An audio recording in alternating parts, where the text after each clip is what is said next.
အတွဲ1အခန်း8 minus တိုက်ခိုက်ရေးသမား2ဦး959မှတ်တယ်လားအစင်းသတ်မှတ်ချက်က961မှတ်လားလော်ဖုံးကလေးပြင်းတစ်ချက်ရှိုက်လိုက်သည်၄မှတ်ပဲကွာဒီ၄မှတ်၄ကြောင့်ပဲစစ်တပ်ကတူတက်ဖို့အခွင့်အရေးပြတ်သွားတယ်12နှစ်လုံးစာလုပ်ခဲ့ရတာဒီလိုဖြစ်သွားမယ်လို့မထင်မိဘူးစစ်တပ်ကတူမတက်နိုင်ရင်လည်းမတက်နိုင်ပါစေတိတ်တော့မဟုတ်ပါဘူးလော်ဖုံးကမျက်လုံးကိုစူပြီးလက်ကြလက်ကိုဓားပုံစံပုံကရှေ့မှာရှိတဲ့လေဟာနေရာကိုအလျားလိုက်ခုတ်လိုက်သည်လက်ရဲ့အချိန်ကြောင့်လေထုကပြင်းထန်စွာတုန်ခါသွားသည်ဒီတစ်ခါသတိလစ်သွားတာကြောင့်ငါရဲ့ခွန်အားကအများကြီးတိုးလာတယ်ငါရဲ့ခန္ဓာကိုယ်ကြန့်ခိုင်မှုအဆင့်ကတိုက်ခိုက်ရေးသမားအဆင့်ကိုရောက်နေလောက်ပြီတိုက်ခိုက်ရေးသမားလောင်စာမေးပွဲကိုဖြေဆိုနိုင်လောက်ပါတယ်နည်းနည်းလေးလွဲရင်တော့ပြဿနာမရှိဘူး2လလောက်လေ့ကျင့်ရင်တိုက်ခိုက်ရေးသမားလောင်စာမေးပွဲကိုအောင်နိုင်တယ်လော်ဖုံးရဲ့လက်ရောညီထွေရှိနိုင်စွမ်းကအယမ်းမြင့်ပါသည်သူ့ရဲ့စာမေးပွဲရမှတ်ကသတ်မှတ်ထားတဲ့အဆင့်ကိုမမီတာကသူ့ကိုတုန်လှုပ်စေခဲ့သည်ဒါပေမဲ့သတိလစ်သွားတာကြောင့်ခွန်အားတိုးလာတာကသူ့ကိုယုံကြည်မှုအသစ်တွေရစေခဲ့သည်ဘာပဲဖြစ်ဖြစ်စစ်တပ်ကတူဘွဲရတယောက်ရဲ့နေရာကတိုက်ခိုက်ရေးသမားတယောက်နဲ့တော့ဝေးလာတယ်ကားတကားဖွင့်တန်လော်ဖုံးကတကားကိုဖွင့်ကအဲကန်းထဲကိုဝင်လာသည်အဲကန်းထဲမှာလော်ဟုံကောကုန်းရှင်းလန့်နဲ့လော်ဟွာတို့ကခေါင်းတွေလှည့်ကြည့်လာသည်၃ယောက်စလုံးကစိုးရင်တကြီးပင်ကုန်းရှင်းလန့်ကထရက်ပြီးလော်ဖုံးစီလျှောက်လာသည်ဖုံမင်းရမှတ်အတွက်မင်းကိုအပြစ်တင်လို့မရဘူးမင်းရဲ့ယောဂါကိုပဲအပြစ်တင်ရမှာဟင်းဒီယောဂါကဒီချိန်ကျမှပြန်ထလာတယ်နှစ်ပေါင်းများစွာမထဘူးပဲနဲ့အကိုတော့ထိတ်လန့်မသွားဘူးနော်လော်ဟွာကဘိန်းတက်ကလထိုင်ပေါ်မှာထိုင်ရင်းနဲ့တမင်တရောလိုက်သည်လော်ဖုံးကသူ့အခန်းထဲမှာစာမွေးရမှတ်တွေကိုစစ်နေတော့မိသားစုဝင်တွေကလော်ဟွာရဲ့လက်တော့ကိုသုံးပြီးလော်ဖုံးရဲ့ရက်လက်ကိုစစ်ကြည့်ခဲ့ကြပြီးလေးမှတ်ကွာတာကိုသိခဲ့ကြသည်စိတ်ပြတ်မိပေမဲ့သူတို့ကလော်ဖုံးကိုယ်တိုင်အတွက်ပိုစိုးရိမ်နေကြသည်လော်ဖုံးကရီလိုက်သည်ကျွန်တော်ထိတ်လန့်မနေပါဘူးဖေဖေမေမေဒီယောဂါကိုလည်းအပြစ်မတင်ပါနဲ့တကယ်တော့ကျေးဇူးတင်တဲ့နဲ့ကျေးဇူးတင်သလားကျေးဇူးတင်သလားကျေးဇူးတင်သလားလော်ဟုံကောကုံရှင်းလန်းနဲ့လော်ဟွာ၃ယောက်စလုံးအံ့အားသင့်သွားသည်အထက်တန်းစာမေးပွဲဆိုတာဘဝရဲ့အရေးကြီးဆုံးအဖြစ်အပျက်တွေထဲကတစ်ခုအခုလော်ဖုံးရဲ့စာမေးပွဲကယောဂါကြောင့်ပျက်စီးသွားတာကျေးဇူးတင်စရာတောင်ရှိပါသလားဖေဖေမေမေဟွာလော်ဖုံးကပြုံးလိုက်သည်ငါငယ်ငယ်တုန်းကနှစ်ခါသတိလစ်ပြီးလဲဘူးတယ်တကယ်တော့သတိလစ်လို့နိုးလာတိုင်းငါရဲ့ခွန်အားကအများကြီးတိုးလာတာခံစားရတယ်ပြေးတာလည်းပုံမြန်လာတယ်ဒီတစ်ခါလဲအလားတူပဲငါရဲ့ကြန့်ခိုင်မှုအဆင့်ကအရင်ကထက်အများကြီးပိုကောင်းလာတယ်တိုက်ခိုက်ရေးသမားလောင်စာမေးပွဲကိုအောင်နိုင်မယ်လို့ခံမှန်းတယ်ဘာလော်ဟုံကောကုန်းရှင်းလန်းနဲ့လော်ဟွာတို့တယောက်ကိုတယောက်ကြည့်လိုက်ကြသည်အကိုတကယ်ပြောတာလားလော်ဟွာကမနေနိုင်တော့ပဲမေးလိုက်သည်တကယ်ပါလော်ဖုံးကပြုံးလိုက်သည်တိုက်ခိုက်ရေးသမားလောင်စာမေးပွဲအောင်ရင်တိုက်ခိုက်ရေးသမားစစ်စစ်ဖြစ်ဖို့ရှောက်ထားလို့ရတယ်ငါရဲ့တိုက်ခိုက်ရေးစွမ်းရည်ကိုငါယုံကြည်တယ်ဒီနေ့အတွင်းမှာပဲတိုက်ခိုက်ရေးသမားဖြစ်နိုင်တယ်လော်ဟုံကောကုန်းရှင်းလန်းနဲ့လော်ဟွာတို့ဒီသတင်းကြောင့်အံ့အားသင့်သွားသည်တိုက်ခိုက်ရေးသမားအဲ့ဒါကဘာကိုဆိုလို့တလဲလူသားတွေရဲ့အင်အားအကြီးဆုံးအုပ်စုကိုကိုစားပြုတယ်အထူးခွင့်ရေးတွေနဲ့လူဖွဲ့စည်းရဲ့ထိပ်ဆုံးကိုကိုစားပြုတယ်ငွေအမြောက်များကိုကိုစားပြုတယ်တိုက်ခိုက်ရေးသမားဖြစ်ပြီးရင်မိသားစုအတွက်လည်းအကျိုးကျေးဇူးတွေအများကြီးရှိလာမယ်စစ်တပ်ကတူကထူးချွန်ကြောင်သားတယောက်ဖြစ်တာတဲ့အများကြီးပိုကောင်းတယ်ငါတို့မိသားစုကတိုက်ခိုက်ရေးသမားတယောက်ထွက်တော်မှာလားလော်ဟွာကအော်လိုက်သည်ဟာဟာကိုကြီးကြော်တယ်ဖုံးကောင်းတယ်လော်ဟုံကောကစိတ်လှုပ်ရှားစွာလော်ဖုံးရဲ့ပခုံးကိုပုတ်လိုက်သည်တိုက်ခိုက်ရေးသမားဖြစ်တာကောင်းတာပေါ့တိုက်ခိုက်ရေးသမားနဲ့ရှင်ရင်စစ်တပ်ကတူဘွဲရဆိုတာဘာမှမဟုတ်ဘူးဒီအချိန်မှာကဘာပေါ်ကတိုက်ခိုက်ရေးသမားတွေအားလုံးကလူအဖွဲ့အစည်းမှာချီးမွမ်းခံရပြီးမြင့်မာတဲ့နေရာမှာရှိနေကြတယ်မိဘတွေနဲ့ညီဖြစ်သူပျော်နေတာကိုမြင်တော့လော်ဖုံးကရီလိုက်သည်ဖေဖေမေမေဆောင်းမွေးမအောင်သေးခင်တိတ်မပျော်လိုက်ရသေးဘူးအသက်18နှစ်အရွယ်တိုက်ခိုက်ရေးသမားလော်ဟွာကစိတ်လှုပ်ရှားစွာအော်လိုက်သည်အကိုကြီးကတကယ်ပဲအသက်18နှစ်မှာတိုက်ခိုက်ရေးသမားဖြစ်ရင်အရန်ကိုမိုက်မယ်နောက်နေ့မနက်9နာရီကောင်းကင်ကလင်းနေပြီလော်ဖုံးကအိမ်ကနေထွက်ပြီးကန့်သက်တိုက်ခိုက်ရေးကျောင်းစီဥတီလာခဲ့သည်ဒီအချိန်မှာလူသိမ့်မရှိသေးဘူးလော်ဖုံးကျောင်းထဲဝင်လာတော့ကျောင်းဝင်းထဲမှာလူ100လောက်ပဲရှိသည်စုစုပေါင်းအဖွဲ့ဝင်3400လောက်ရှိတဲ့အနက်တင်နန်းဆရာကညဘက်မှသာတင်နန်းပေးတယ်ဒါကြောင့်ညဘက်မှာလူအများဆုံးပဲလော်ဖုံးကထူးချွန်အဖွဲ့ဝင်တွေရဲ့အဆောက်အုံစီလျှောက်သွားသည်ဟင်းအနိမ့်တန်လိုင်းတစ်ခုတည်ဆောင်လာသည်ဟမ်လော်ဖုံးကမသိစိတ်နဲ့ခေါင်းလဲကြည့်လိုက်တော့လှပဖြူစင်တဲ့ကားပြိုင်ကားတစ်စီးကိုတွေ့လိုက်ရသည်အဲ့ဒီကားကကျောင်းထဲကိုဖြင်းချင်းစွာဝင်လာတယ်လော်ဖုံးကတေချာကြည့်လိုက်တော့အသက်ပြင်းပြင်းရှူရတော့သည်အက်စတန်မာတင်ရဲ့ကားပြိုင်ကားလားအဲ့ဒါတောင်အကောင်းဆုံးနဲ့အသစ်ဆုံးဖြစ်တဲ့ပြန်တန်းနိုင်တဲ့319လားသူ့ညီဖြစ်သူကကားတွေကိုအရန်ကြိုက်တယ်အိမ်မှာဆိုလော်ဟွာကဒီ391အကြောင်းချီချူးပြောနေတတ်တယ်အက်စတန်မာတင်ပါဒါတောင်191ဆိုတော့ပြန်လို့ရတယ်ကျောင်းဝင်းထဲကကျောင်းသားအနေငယ်ကဒီကားဘက်ကိုစိတ်ဝင်စားလှည့်ကြည့်လာကြသည်ဒီကားတစ်စီးတန်းတန်3600ဒီအချိန်မှာပဲကားပြိုင်ကားကထူးချွန်အဖွဲ့ဝင်အဆောက်အုံရဲ့တကားရှိမှရပ်သွားသည်တကားပွင့်သွားပြီးစပင်နီတိုဆိုးထားတာထင်ရှားသည်ခခွပွားတိုက်ခိုက်ရေးကျောင်းဝတ်စုံဝတ်ထားတဲ့အမျိုးသားတစ်ယောက်ထွက်လာသည်သူ့မျက်လုံးတွေကပတ်ဝန်းကျင်ကိုကြာပန်းလှည့်ကြည့်လိုက်သည် တာမန်ចောင်းသားတွေကိုဖျက်ချိလိုက်ပြီးလော်ဖုံးစီမှာခဏရက်သွားသည်ဒါပေမဲ့ဘာမှမပြောဘဲအဆောက်အုံထဲဝင်သွားသည်တိုက်ခိုက်ရေးသမားပါလော်ဖုံးရဲ့မျက်လုံးထဲမှာအလင်းတန်းတစ်ခုဖြတ်တန်းသွားသည်လော်ဖုံးကတိုက်ခိုက်ရေးသမားရဲ့အကြည့်ကနေဖိအားကိုခံစားလိုက်ရသည်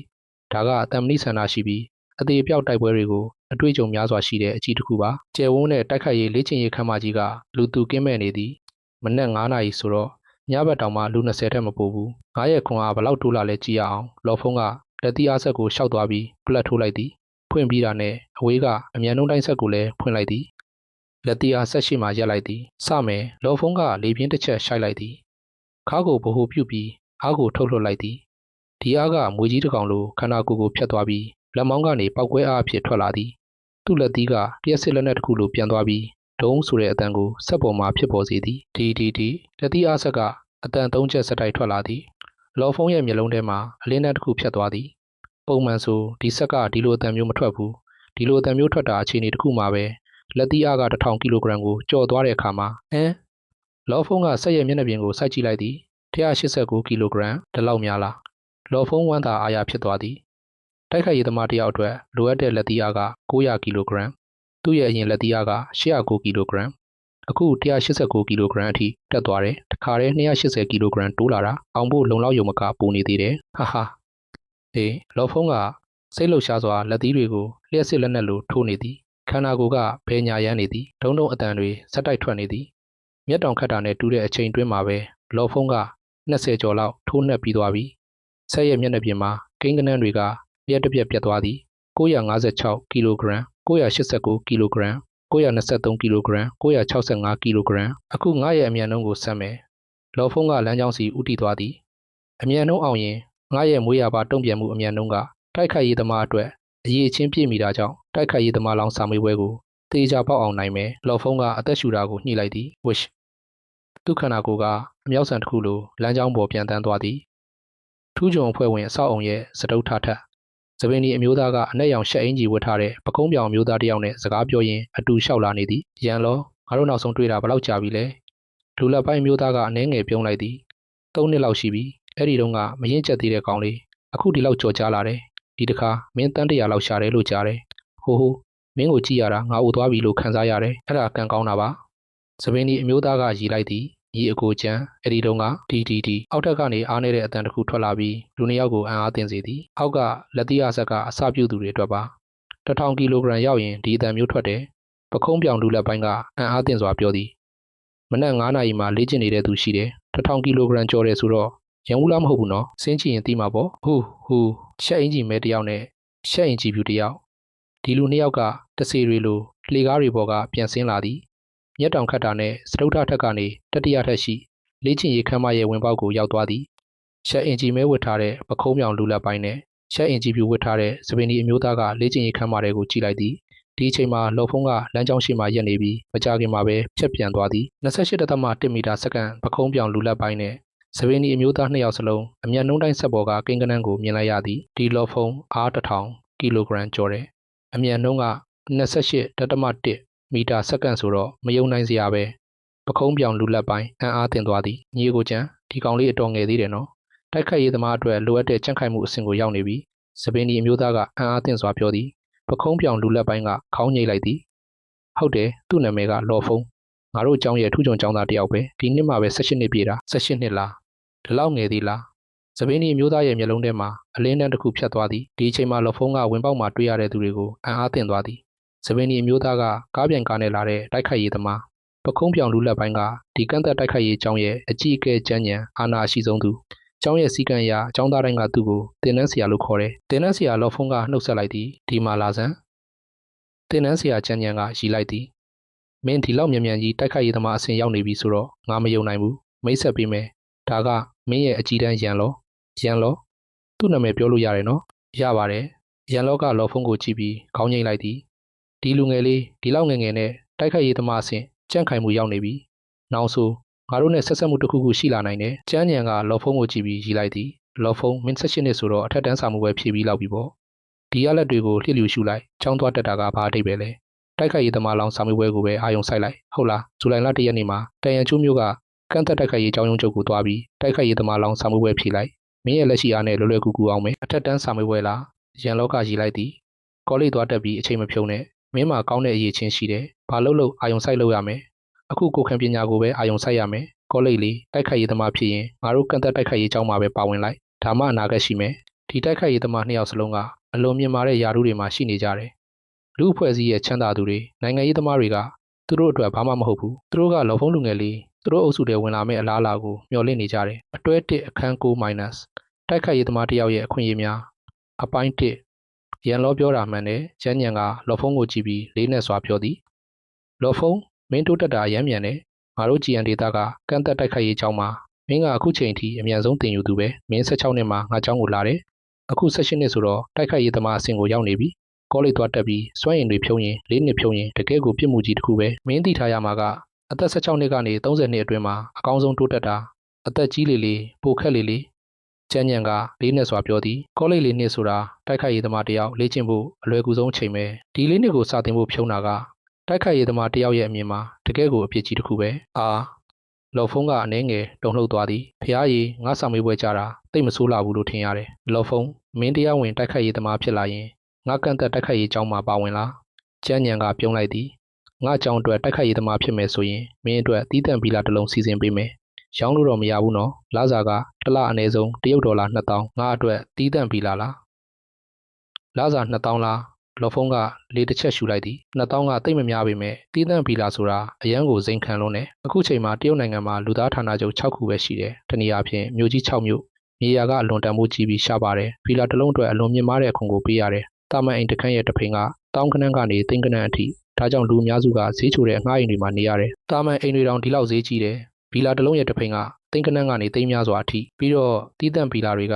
အခုချိန်မှာနိုင်ငံတွေကကန့်သက်ထားတယ်ငွေနဲ့တစ်ခုတည်းမနေလို့မရဘူးငွေအာဏာနဲ့အထူးနေရာရှိမှနေလို့ရတယ်မြင်မာတဲ့အခွန်ကြောင့်တီးတန့်ဗီလာတစ်ဖိန်ကတန်းကနန်းအထိတီးတန့်ဗီလာအသေးလေးကဖိန်300လောက်ရှိမယ်ဒါကတန်း200ကနေ300လွယ်လွယ်ကူကူရမယ်လော်ဖုံးကအသက်ရှူတာကိုထိမ့်လိုက်သည်ရောင်းလို့မရပေမဲ့ဒီဗီလာမှာမိသားစုနေရတာကဒီကဘာမှာမွေးဖွားရကြိုးနဲ့စီတယ်တန်း2300ဆိုတာလားကြံဟောက်ပိုင်းရဲ့ဖခင်တထေးကြီးတောင်မှဒီလိုတီးတန့်ဗီလာမှာနေဖို့မဖြစ်နိုင်ဘူးလော်ဖုံး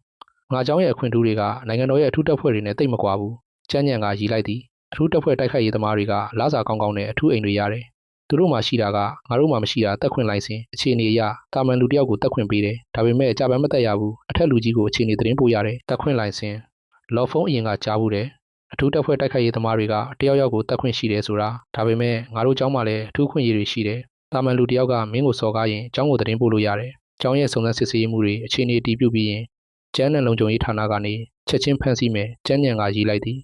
မင်းငါကြောင်မှာပါဝင်ရင်ငွေနေရအကုန်ရမယ်လူသားရဲ့ကန့်သက်ချက်စီလိုက်ဖို့ပဲအာယုံဆိုင်လိုက်ကန့်သက်တိုက်ခိုက်ရေးကြောင်းကျန်းညံကသူ့ဘေးကရန်လောကိုညွှန်ပြလိုက်သည်ဒါကငါတပည့်ရန်လောမကြသေးခင်ကဘလူးတကောင်ကိုတက်ပြီးအမေရိကန်ဒေါ်လာတန်း100လောက်ရှာတယ်တရုတ်ဒေါ်လာနဲ့ပြောင်းရင်တန်း300လောက်မင်းလဲစူးစမ်းရင်သူ့အဆင့်ကိုမရောက်နိုင်တာမဟုတ်ဘူးလော်ဖုံးပစောင်အဟောင်းသားဖြစ်သွားသည်ဖျားရည်ဘလူးတကောင်ကိုတက်ယုံနဲ့ဒီလောက်ငွေရလားသူဘလူးမျိုးကိုတက်လိုက်တာလဲလော်ဖုံးဆက်စူးစမ်းမင်းမှာတကယ်အရေးချင်းရှိတယ်စိတ်တက်မကြနဲ့ကျန်းညံကပြုံးရင်လော်ဖုံးရဲ့ပခုံးကိုပုတ်လိုက်သည်ကောင်းလေးဘာပဲဖြစ်ဖြစ်ရှော့မလေးခြင်းနဲ့မင်းကစစ်တီတော်အဆင့်တိုက်ခိုက်ရေးသမားဖြစ်လာနိုင်တယ်လို့ငါယုံကြည်တယ်အဲ့ဒီချိန်ကျရင်ငွေနေရာအလှတွေကုန်ရမယ်ရန်လောကအနှဲငယ်ရေးလိုက်သည်အဲ့ဒီချိန်ကျရင်မင်းနဲ့အတူဘလူးတွေကိုအမဲလိုက်ရတာဝမ်းသာမယ်ဟာဒီလိုပြောပြီးတိုက်ခိုက်ရေးသမား2ယောက်ကျန်းညံနဲ့ရန်လောရည်ရင်နဲ့ထွက်သွားကြသည်လော်ဖုံးကလေးချင်ရေးခမ်းမထဲမှာရရင်အတွေးတွေရှုပ်ထွေးနေသည်တင်းနှန်းဆရာကျန်းညံပဲဖြစ်ဖြစ်စပင်းဒီလူငယ်လေးရန်လောပဲဖြစ်ဖြစ်သူတို့ရဲ့ပြောဆိုရဲမောတန်တွေမှာရိုင်းဆိုင်တဲ့သဘောမျိုးလော်ဖုံးခံစားလိုက်ရသည်တမျိုးစိတ်လွတ်ကိုလွတ်ကြီးရိုင်းဆိုင်တဲ့စိတ်လွတ်ကိုလွတ်လာလော်ဖုံးရဲ့မျက်နှာမှာအပြုံးတစ်ခုစပေါ်လာသည်ဟုတ်တယ်ယောက်ျားဆိုတာဒီကဘာပေါ်မှာရိုင်းဆိုင်ပြီးကိုလန်းကိုဖန်တီးရမှာကဘာအပြင်းထန်ဆုံးတိုက်ခိုက်ရေးသမားကပြောဘူးတယ်ဗိုလ်ချုပ်မဖြစ်ချင်တဲ့စစ်သားကောင်းမဟုတ်ဘူးအကောင်းဆုံးတိုက်ခိုက်ရေးသမားမဖြစ်ချင်တဲ့တိုက်ခိုက်ရေးသမားမှာတိုက်ခိုက်ရေးသမားစိတ်သက်မရှိဘူးဟုတ်လက်ချေကြီးနှောင်ပြီးဘဝကိုဖျက်ဆီးနေရတာဘာအတိတ်ပဲလဲကို့အတွက်ကောင်းကင်ကိုရန်ချောက်ချစေမဲ့လမ်းကိုဖန်တီးရမယ်အသက်18နှစ်ဆိုတာဘဝရဲ့တန်ဖိုးတွေတည်ငြိမ်လာချိန်ပဲတင်နန်းဆရာကျန်းညံနဲ့စမ်းကြဲတဲ့တိုက်ခိုက်ရေးသမားရန်လောတို့နဲ့တွေ့ပြီးနောက်လော်ဖုံးရဲ့အတွေးခေါ်တွေလုံးဝပြောင်းလဲသွားသည်လုံမယ်အပြင်းထန်ဆုံးတိုက်ခိုက်ရေးသမားဟုံးဒုတိယအပြင်းထန်ဆုံးမိုးကြိုးသခင်ကကန့်သက်တိုက်ခိုက်ရေးကြောင်းနဲ့မိုးကြိုးတိုက်ခိုက်ရေးကြောင်းကိုတည်ထောင်ခဲ့တယ်နိုင်ငံကြီး9ခုတောင်မှသူတို့ကိုတန်းတူဆက်ဆံရတယ်သူတို့လုံနိုင်ရင်တတိယလူလည်းလုံနိုင်မှာပဲလော်ဖုံးကပြုံးရင်လေ့ကျင့်ရေးခမ်းမကနေထွက်လာခဲ့သည်ယောက်ျားလေးဆိုတာအိမ်မက်တွေရှိတယ် ဒါဆိုလိုက်ဖမ်းလူငယ်ဆိုတာအရင်နည်းပဲလူငယ်ဆိုတာအနာဂတ်မှာမဖြစ်နိုင်တာမရှိဘူးဆိုတာကိုကိုစားပြုတယ်အားလုံးကကိုချိုးစားမှုပေါ်မှာပဲမူတည်တယ်တိုက်ခိုက်လိုက်စမ်းဇွန်လ28ရက်နေ့လယ်ကောင်းကင်ကကြည်လင်သည်ဘလော့ဖုန်းနဲ့ဝေဝံတို့တတိယအထက်တန်းကျောင်းစီရှောက်သွားနေသည်ဒီနေ့ကဘွဲလက်မှတ်နဲ့ရှောက်လွာတွေလက်ခံတဲ့နေ့ဖုံးမင်းတိုက်ခိုက်ရေးသမားလောင်းစာမေးပွဲကိုတကယ်အောင်နိုင်မယ်လို့သိကြလားဝေဝံကမနေနိုင်ပဲအာမေရိတ်ထွက်လိုက်သည်ဟုတ်တယ်ဇူလိုင်1ရက်မှာရန်ကျိုးမျိုးကကန့်သက်တိုက်ခိုက်ရေးကျောင်းရုံးချုပ်ကန့်သက်ခန်းမကိုတွားပြီးစာမေးပွဲဖြေမယ်လော်ဖုံးကပြုံးလိုက်သည်သူတို့ရှေ့မှာကျောင်းရောက်လာပြီလော်ဖုံးကရှေ့မှာရှိတဲ့ကျောင်းဝင်းကိုကြည့်လိုက်တော့ကျောင်းသားအုပ်တအုပ်ကိုတွေးလိုက်ရသည်ကြည့်ရတာနဲ့သူ့ရဲ့သဘောထားတွေပြောင်းသွားသလိုခံစားရသည်ဟမ်ငါကသူတို့ထဲကတယောက်လို့အရင်ကထင်ခဲ့တာဒါပေမဲ့အခုတော့ငါတို့ကကဘာနှစ်ခုကလူတွေလိုပဲသူတို့ကကောလိပ်သွားမယ်အလုပ်ကြိုးစားမယ်မိသားစုထူထောင်မယ်ဒါပေမဲ့ငါရဲ့လမ်းကသူတို့နဲ့မတူဘူးလော်ဖုံးနဲ့ဝေဝံကျောင်းထဲဝင်ပြီးသူတို့ရဲ့အတန်းတွေစီခွဲသွားကြသည်ကျောင်းစင်ကြံမှာရှောက်သွားရင်အကူလော်ဖုံးအကူအထက်တန်းကျောင်းသားတချို့ကလော်ဖုံးကိုနှွေးထွေးစွာနှုတ်ဆက်ကြသည်လော်ဖုံးစာမိုးဝဲဖြေနေရင်လဲသွားတယ်လို့ကြားတယ်တိတ်မကန်ကောင်းဘူးစာမိုးဝဲခန်းထဲမှာလဲသွားတာအဝေးကနေလော်ဖုံးကိုကြည့်နေတဲ့လူတွေကတိုးတိုးလေးဆွေးနွေးနေကြသည်လော်ဖုံးရဲ့ကြက်ခိုင်မှုကတိုက်ခိုက်ရေးသမားအဆင့်ကိုရောက်နေပြီသူ့ရဲ့ထူးချွန်တဲ့အကြားအံကကျောင်းသားတွေရဲ့ဆွေးနွေးသံတွေကိုအကုန်ကြားလိုက်ရသည်အကြီးတန်းကအတန်းကလော်ဖုံးရဲ့အတန်းလော်ဖုံးလာပြီလော်ဖုံးအကိုကျောင်းသားအတော်များများရှိနေပြီသူတို့အားလုံးနှွေးထွေးစွာနှုတ်ဆက်ကြသည်လော်ဖုံးကပြုံးရင်းကောင်းငိတ်လိုက်သည်ဒီကျောင်းသားအဟောင်းများစုကလော်ဖုံးနဲ့အဆင်ပြေကြပေမဲ့တချို့ကလော်ဖုံးကိုမကြိုက်ကြဘူးသူတို့ကနှွေးထွေးအောင်ဆောင်ပေမဲ့တောင်းတနေရမှာကျောင်းသားအဟောင်းတချို့ကတိုးတိုးလေးဆွေးနွေးနေကြသည်လော်ဖုံးရဲ့အဆင့်ကအရန်ကောင်းတယ်သူကထူးချွန်အဖွဲ့ဝင်လည်းဖြစ်တယ်ဒီလိုမျိုးဖြစ်မယ်လို့ဘယ်သူတွေးမိလို့လဲစာမိုးဘက်ခန်းထဲမှာလဲသွားတယ်တိတ်ကံမကောင်းဘူးဒါဘဝပဲဘသူ့ကိုအပြစ်တင်လို့ရမှာလဲအရင်တော့ကလော်ဖုံးကအတန်းရဲ့အမြဲတမ်းသဘောကျခံရသူပဲစားလည်းကောင်းကိုခံပညာလည်းကောင်းအခုဒီလိုမျိုးဒီပါရမီရှင်ကောင်လေးကိုဖြစ်သွားတယ်တာမန်ကျောင်းသားအတော်များများကဝမ်းသာမိကြတယ်သူတို့ကလော်ဖုံးနဲ့အဆင်ပြေပေမဲ့လူတွေကအရင်တုန်းကတောက်ပနေတဲ့သူတယောက်ပြုတ်ကြတာကိုမြင်ရင်ပျော်မိတတ်တယ်တွေးမိတယ်မင်းတောင်မှဒီလိုနေမျိုးရှိသေးတယ်ပေါ့ဘွဲလက်မှတ်တွေပေးနေတယ်ဘွဲလက်မှတ်တွေနဲ့လက်ခံလျှောက်လွှာတွေလာယူကြအတန်းမှု၃ယောက်ကဘွဲလက်မှတ်တွေနဲ့လျှောက်လွှာတွေကင်ပြီးစင်ပေါ်ကိုလျှောက်လာသည်ဝင်းရင်လူရှားလုံးအတန်းမှုတွေကလူတိုင်းရဲ့နာမည်ကိုတယောက်ပြီးတယောက်អော်ပြီးဘွဲလက်မှတ်တွေနဲ့လျှောက်လွှာတွေကိုပေးအပ်နေသည်လော်ဖုံးဒီအတန်နဲ့တူစာသင်ခန်းတစ်ခန်းလုံးတိတ်ဆိတ်သွားသည်လူတိုင်းရဲ့မျက်လုံးတွေကလော်ဖုံးစီရောက်သွားသည်လူတိုင်းသိတယ်လော်ဖုံးစာမေးပွဲမှာလဲသွားတယ်ဆိုတာလော်ဖုံးရဲ့အဆင့်ကိုသိဖို့သူ့ရဲ့အထောက်အထားနဲ့စာမေးပွဲလက်မှတ်ကိုသိဖို့လိုတယ်အဲ့ဒါတွေကလျှို့ဝှက်ချက်မဟုတ်ဘူးကျောင်းသားတွေသူ့ရဲ့အဆင့်ကိုကြာကလေးကစစ်ကြည့်ပြီးသားပဲသတ်မှတ်ထားတဲ့အဆင့်ကို၄မှတ်ကွာတာကိုသိထားတယ်လော်ဖုံးအတန်းမှုချူလင်းကဘွဲလက်မှတ်နဲ့လက်ခံလျှောက်လာကိုသူ့ကိုပေးလိုက်သည်ဖုံသွားကြစို့ဝေဝံကအတန်းတကားရှိမှရက်နေသည်စောင့်လိုက်အောင်လော်ဖုံးကလက်ခံလျှောက်လွှာကိုလွယ်လွယ်ကူကူလိပ်ပြီးအမိုက်ပုံးထဲပစ်ထည့်လိုက်သည်မူလကစူညံနေတဲ့စာသင်ခန်းချက်ချင်းတိတ်ဆိတ်သွားသည်စာသင်ခန်းထဲကအကြောင်းသားတိုင်းအေးခဲသွားသည်ဒါကစာမိုးဝဲပြီးဖြစ်ရတဲ့လက်ခံလျှောက်လွှာဘသူကပြစ်ရဲမှလဲဒီအချိန်မှာမာချွဲပန်းဆိုတဲ့မိန်းကလေးကအံ့အားသင့်စွာអော်လိုက်သည်လော်ဖုံးမင်းဒါကိုဘာလို့ပြစ်တာလဲမင်းလက်ခံလျှောက်လွှာကိုမဖြည့်တော့ဘူးလားလော်ဖုံးကအထူးကျောင်းသားဖြစ်အောင်ဘယ်လိုလုပ်မလဲသူနောက်နှစ်ပြန်ဖြေမယ်ထင်တယ်ဆွေးနွေးညင်းခုန်တန်တွေချက်ချင်းပေါ်လာသည်တကားဝမှာရက်နေတဲ့ဝေဝံကမျက်စောင်းထိုးလိုက်သည်အထူးကျောင်းသားလားနောက်နှစ်ပြန်ဖြေမှာလားမင်းတို့ဒါကိုတွက်ကြည့်လို့ရတယ်ဖုံးကတိုက်ခိုက်ရေးသမားလောင်းစာမေးပွဲဖြေမယ်ဘာထူးကျောင်းသားတန်းနောက်နှစ်ပြန်ဖြေတန်းလားသိမပြောနဲ့တွားကြစို့လော်ဖုံးကဝေဝံကိုဆွဲပြီးထွက်သွားသည်ကျောင်းသားတွေအားလုံးတပြိုင်နက်ပြောလိုက်ကြသည်ဘာတိုက်ခိုက်ရေးသမားလောင်းစာမေးပွဲလားလော်ဖုံးတိုက်ခိုက်ရေးသမားလောင်းစာမေးပွဲဖြေမှာလားတကယ်လားသူဒီလောက်တော့မကောင်းဘူးထင်တယ်ဝေဝံကကျုံးဝါနေတာပဲလို့ထင်တယ်လော်ဖုံးကမနှစ်ကမှထူးချွန်ဖွဲ့ဝင်ဖြစ်တာဒီနှစ်မှာတိုက်ခိုက်ရေးသမားလောင်းစာမေးပွဲဖြေနိုင်မယ်လို့ဘသူထင်လို့လဲမသိစိတ်နဲ့ကျောင်းသားတွေအားလုံးလော်ဖုံးတိုက်ခိုက်ရေးသမားအဆင့်ကြန့်ခိုင်မှုရောက်နေပြီဆိုတာကိုမယုံချင်ကြဘူးတိုက်ခိုက်ရေးသမားဒါကသဘာဝလွန်တည်ရှိမှုတစ်ခုပဲအတွဲ1အခန်း30 minus တိုက်ခိုက်ရေးသမားလောင်းစာမေးပွဲအပိုင်း1ဖေဖေးမေမေကျွန်တော်မျိုးကခန့်သက်တိုက်ခိုက်ရေးကြောင်းကိုသွားမယ်ဒီနေ့နေ့လည်စာပြန်မစားဖြစ်တော့ဘူးလော်ဖုံးကထမင်းပကံကြီးတစ်လုံးနဲ့မုတ်တုံစားပြီးထားရလိုက်သည်ဒီနေ့ကျွန်တော်ရဲ့သတင်းကောင်းကိုစောင့်နေကြပါစာမေးပွဲအောင်ရင်ချက်ချင်းဖုန်းဆက်မယ်ကုန်းရှင်းလန်းကရည်ပြီးလော်ဟုံကောကိုလှမ်းကြည့်လိုက်သည်ဟုံကောမင်းကြလားမင်းလက်ကင်ဖုန်းကိုအမြဲဖွင့်ထားရမယ်ဒါမှမဟုတ်ရင်လော်ဖုံးကမင်းကိုဆက်သွယ်လို့ရမှာမဟုတ်ဘူးတေချာယူသွားမယ်လော်ဟုံကောကရည်လိုက်သည်ကောင်းပြီကျွန်တော်သွားတော့မယ်လော်ဖုံးကလော်ဟွာကိုမျက်စိမှိတ်ပြလိုက်သည်လော်ဟွာကရရင်လက်မကိုထောင်ပြလိုက်သည်မနက်စောစောလော်ဖုံးကတောင်ဘက်ကမ်းရိုးတန်းဒေသလေးကနေထွက်ပြီးမြောက်ရထားလိုင်း17ကိုစီးကကျုံအန်လန်းဘူတာကိုရောက်ပြီးရန်ကျိုးမြို့ရဲ့ဗဟိုဒေသကိုပြောင်းစီးလိုက်သည်မြောက်ရထားဘူတာကနေထွက်ပြီး 10 မိနစ်လောက်လျှောက်တော့ရန်ကျိုးကကန့်သက်တိုက်ခိုက်ရေးကြောင်းရုံးချုပ်ကန့်သက်ခန်းမကိုရောက်သွားသည်လော်ဖုံးမနေ့6နာရီလောက်မှာအိမ်ကနေထွက်တယ်သူရောက်တဲ့အချိန်ကမနေ့8နာရီလောက်ရှိပြီဒါကကြော်ကြားတဲ့မင်ရွေးကဏ္ဍလားလော်ဖုံးကတိတ်ဆိတ်တဲ့ကဏ္ဍထဲမှာအရာမတကားကြီးရှေ့မှာရက်နေသည်ဒီကဏ္ဍရဲ့နာမည်ကမင်ရွေးကဏ္ဍလို့ခေါ်ပြီးကန့်သက်ခန်းမရှိရနေရပဲဟေးလူကြီးဒါကမင်ရွေးကဏ္ဍမနီးမကန့်နဲ့ကဏ္ဍအဝင်ဝါလေးမှာပဲစစ်ဝတ်စုံဝတ်ထားတဲ့စစ်သား6ယောက်ကတနက်အစ်စ်တွေကင်ပြီးတန်းစီရက်နေသည်သူတို့ရဲ့ဝတ်စုံကိုကြည့်ရတာရဲတွေမဟုတ်ဘူးစစ်တပ်သားတွေစစ်သားတစ်ယောက်ကခေါ်လိုက်သည်ဆရာကျေးဇူးပြုပြီးနောက်ဆုတ်ပေးပါအဝါရောင်မြင်းအတွင်းကိုဝင်ရင်ပြစ်သက်ပိုင်ဝင်ရှိတယ်တနာရီတွေလိုပဲလော်ဖုံးကစိတ်ထဲမှာတွေးလိုက်သည်ရန်ကျိုးကမင်ရွေးကဏ္ဍဟာကန့်သက်တိုက်ခိုက်ရေးကြောင်းရဲ့ရုံးချုပ်ရှိရာနေရာဒီမှာကန့်သက်ခန်းမှာသာမကတိုက်ခိုက်ရေးသမားတွေရဲ့အိမ်တွေလည်းရှိတယ်ကောလာဟာလတွေအရာဒီမှာနေတဲ့သူတွေကတိုက်ခိုက်ရေးသမားတွေနဲ့သူတို့မိသားစုတွေပဲတဲ့ရဲတော်မှကြိုက်တယ်လို့ဝင်လို့မရဘူးတဲ့လော်ဖုံးကစိတ်ထဲမှာအံ့ဩမိသည်အားလုံးပဲလော်ဖုံးကကဏ္ဍဝင်ဝါမှာရပ်ပြီးပြောသည်ကျွန်တော်ကကန့်သက်တိုက်ခိုက်ရေးကြောင်းရဲ့ထူးချွန်ဖွဲ့ဝင်လော်ဖုံးပါဒီနေ့တိုက်ခိုက်ရေးသမားလောင်းစာမေးပွဲဖြေဖို့လာတာပါကန့်သက်ခန်းမကလာစဉ်ပထမရက်နေ့မှာတိုက်ခိုက်ရေးသမားလောင်းစာမေးပွဲကိုကျင်းပါတယ်။အိုးအဆောင်တဲကနေပခုံးပြောင်ဖိုးကြီးတယောက်လက်ထဲမှာကွန်ပျူတာကင်ပြီးထွက်လာသည်လူငယ်မင်းစောစောလာတယ်မနေ့8နာရီတောင်မရောက်သေးဘူးဒီလောက်ငယ်ငယ်နဲ့တိုက်ခိုက်ရေးသမားလောင်းစာမေးပွဲဖြေတယ်ဆိုတော့မင်းရဲ့အနာဂတ်ကအကန့်အသတ်မရှိဘူးကောင်းပြီမင်းရဲ့အထောက်ထားနဲ့ထူးချွန်ဖွဲ့ဝင်ကတ်ကိုစစ်ကြည့်ရအောင်လော်ဖုံးကလက်ထဲပေးလိုက်သည်ပြီးအထောက်ထားတွေကိုစကင်ဖတ်ပြီးတာနဲ့ကွန်ပျူတာမျက်နှာပြင်မှာသတင်းအချက်အလက်တွေပေါ်လာသည်အသက်18နှစ်လားပခုံးပြောင်ဖိုးကြီးကလော်ဖုံးကိုအံ့အားသင့်စွာကြည့်ပြီးရေးလိုက်သည်အသက်18နှစ်မှာတိုက်ခိုက်ရေးသမားလောင်းစာမေးပွဲဖြေရတဲ့မဆိုးဘူးဒီနေ့အောင်မယ်လို့မျှော်လင့်တယ်ကျေးဇူးတင်ပါတယ်ဆရာလော်ဖုံးကပြန်ဖြေသည်ဝင်ခွင့်ပေးလိုက်ပခုံးပြောင်ဖိုးကြီးကလက်ကိုဝေယမ်းလိုက်သည်ကဏ္ဍရဲ့အီလက်ထရောနစ်တကားကအလိုလျောက်ပွင့်သွားသည်ဒီအချိန်မှာစစ်သုံးလက်နဲ့ကင်ထားတဲ့စစ်သားတစ်ယောက်ကခြေလန်းတလန်းတိုးပြီးလော်ဖုံးနောက်ကလိုက်လာသည်ဆရာကျွန်တော်ခမားကိုကန့်သက်တိုက်ခိုက်ရေးကြောင်းကိုခေါ်သွားမယ်ကဏ္ဍထဲဝင်ပြီးရင်ကျေးဇူးပြုပြီးပတ်မပြေးနဲ့ခမားမှာကန့်သက်ခန်းမကိုသာဝင်ခွင့်ရှိတယ်တိုက်ခိုက်ရေးသမားတွေရဲ့အိမ်တွေကိုမဝင်ရဘူးဒီစည်းကမ်းကိုချိုးရင်ကျွန်တော်မလုပ်ပေမဲ့ဒေတာကိုလှည့်ကင်းလုပ်နေသူတွေကလုပ်လိမ့်မယ်ဒီစစ်သားကဒါကိုပြောရင်လော်ဖုံးကိုပြုံးပြလိုက်သေးသည်ဟုတ်ကဲ့လော်ဖုံးကအနှဲငယ်ပြုံးရင်ခေါင်းငိတ်လိုက်ပေမဲ့စိတ်ထဲမှာတော့အံ့တနေသည်နိုင်ငံနဲ့ကန့်သက်တိုက်ခိုက်ရေးကြောင်းကြမှာပူးပေါင်းဆောင်ရွက်ရေးဆက်ဆံရေးရှိတယ်ဆိုတာသိကြပါတယ်အ ਨੇ ဆုံးကန့်သက်တိုက်ခိုက်ရေးကြောင်းရဲ့ဗဟိုကိုလုံလုံခြုံခြုံစောင့်ကြပ်ပေးတယ်။ဝိုးအဆောက်အုံတိုင်းကတီးတန့်ပီလာတွေပဲလော်ဖုံးပတ်ကြည့်လိုက်သည်။ကဏ္ဍရဲ့ဗဟိုမှာရှိတဲ့ကြီးမားမြင့်မားတဲ့ကန့်သက်ခန်းမှာမျှော်စင်ကလွဲရင်ကျန်တဲ့နေရာတိုင်းကတီးတန့်ပီလာတွေပဲ။ပီလာတွေကြားမှာတောင်တုရေကန်မြက်ခင်းတွေရှိတယ်။မင်းရွေးကဏ္ဍကန့်သက်ခန်းမှာထဲမှာလော်ဖုံးကန့်သက်ခန်းမရဲ့အဲခန်းလေးကိုခြေလန်းလန်းလိုက်တာနဲ့စစ်သားကပြန်သွားသည်။ဆရာဒီမှာတိုက်ခိုက်ရေးသမားလောင်းဆံမွေးဝဲဖြေဖို့လာတာလား။